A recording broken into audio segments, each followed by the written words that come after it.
बहुत समय पहले एक बड़ा और घना जंगल था जहाँ हर तरह के जानवर रहते थे। इस जंगल में एक छोटी और प्यारी चिड़िया थी जिसका नाम था पारो। पारो का रंग हल्का भूरा था और उसकी छोटी छोटी काली आंखें हमेशा चमकती रहती थीं।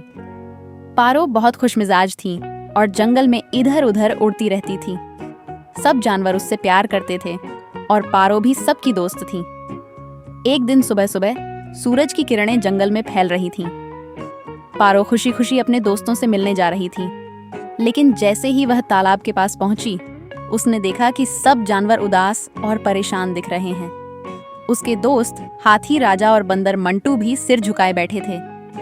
पारो को चिंता हुई और वह तुरंत मंटू के पास गई और बोली, क्या हुआ मंटू, सब इतने उदास क्यों हैं? मंटू ने दुखी होकर कहा, पारो, हमारे जंगल का सबसे पुराना और बड़ा बरगद का पेड़ सूख रहा है। वह पेड़ हमारे लिए बहुत खास है। हम सब उसकी छाया में खेलते हैं और आराम करते हैं। अगर वह पेड़ सूख गया तो हमें बहुत दुख होगा। पारो ने अपनी आंखों में चिंता के साथ कहा, अरे ऐसा नहीं होना चाहिए, हमें कुछ करना होगा। उसकी आवाज में एक ताकत थी। सब जानवर ध्यान से उसकी बात सुन रहे थे। पारो ने सोचा कि पेड़ की जड़ें सूख रही हैं, इसका मतलब उसे पानी चाहिए, लेकिन तालाब से पेड़ तक पानी पहुंचाना आसान नहीं था। तभी पारो को एक योजना सूझी। उसने कहा, सुनो, अगर हम सब मिलकर थोड़ा थोड़ा पानी लाएं, तो हम पेड़ को बचा सकते हैं। सब जानवर पारो की बात सुनकर खुश हो गए और मदद करने का फैसला किया। अगले दिन से सबने तालाब से पानी लाना शुरू किया।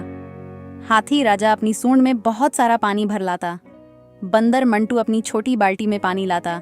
खरगोश अपने छोटे प्याले में पानी लाता और पारो अपनी चोंच में जितना पानी ला सकती थी लाकर डालती।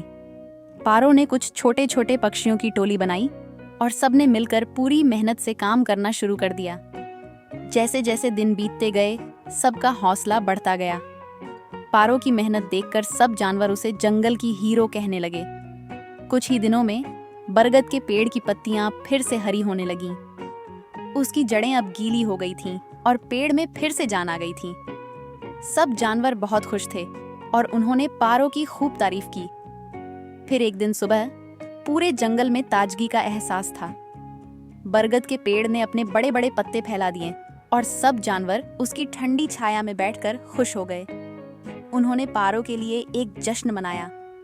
उस दिन सब जानवर पारो को कंधों पर उठाकर नाचने लगे और कहने लगे, अगर पारो न होती तो हमारा प्यारा पेड़ सूख जाता। पारो शर्माते हुए बोली, अरे नहीं दोस्तों, हमने ये सब मिलकर किया है। जब हम सब साथ काम करते हैं तो कोई भी मुश्किल हमसे बड़ी नहीं होती। उसके ये शब्द सबके दिल को छू गए और सबकी आंखों में खुशी के आंसू आ गए। अब सब जानवर पारो से और भी ज्यादा प्यार करने लगे। इस तरह पारो की मेहनत और सबके सहयोग से बरगद का पेड़ फिर से हरा भरा हो गया। अब हर दिन पारो और उसके दोस्त उस पेड़ के नीचे बैठकर कहानियां सुनते, गाने गाते और हमेशा एक दूसरे की मदद करने का वादा करते। कहानी का संदेश, जब हम मिलकर काम करते हैं तो हर मुश्किल आसान हो जाती है और सच्ची दोस्ती में हर परेशानी का हल होता है।